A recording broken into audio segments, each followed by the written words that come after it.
everybody, welcome back to Programminers. Last video we talked about sprites and backdrops. Today we'll be talking about costumes and sounds. Costumes. As default, there are two costumes for this cat, cat A and cat B. Let's go back to code. In the look section of code, there's a block saying switch costume to cat B. Once we click on this, the cat changes costume. We can also paint our own costume by using the paint options given right here. Let's make this program a little more advanced. We go to the motion block, we tell the code to move 10 steps, and then once we click on this, it moves 10 steps and then changes the costume to cat A.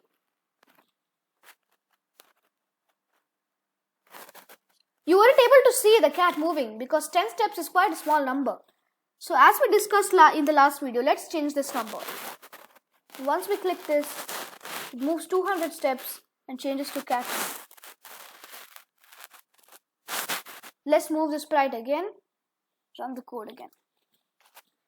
You saw that. It moved 200 steps and switched the costume. So easy to understand, right? So let's go back to sounds now. Here, as our sprite is a cat again, the sound is meow. We can also change the sound by clicking the sound options here. You can choose a sound from the library, record a sound, surprise a sound, and upload a sound. And if you don't want a sound, you can delete it by clicking it right there. So let's stick with meow for now. Once we go to the sound section in the code and say play sound meow until done. So what the code does now is it moves 200 steps, switches the costume, and then plays sound meow. Let's click the code and see. Yeah, so it worked. But we've always been clicking the code for it to execute. What if we just click the sprite or something like that and the code executes all by itself? Scratch has made that true. There's an option in the events block saying when this sprite clicked. Once we click the sprite, it executes all of the command. Yeah.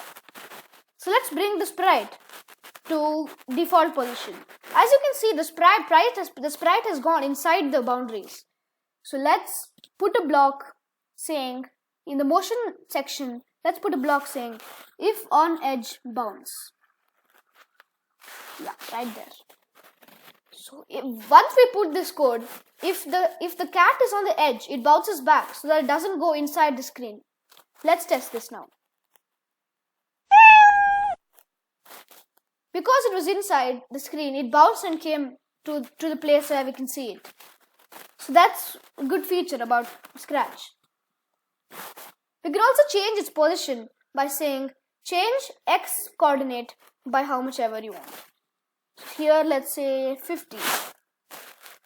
Once we click the sprite, it goes to X coordinate 50.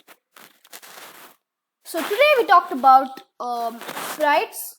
Again, sprites, costumes, sounds, and then we also talked about motion blocks, looks blocks, sound blocks, and event blocks.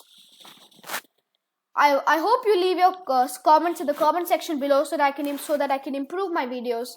And thank you for watching. Hope you enjoyed. See you later.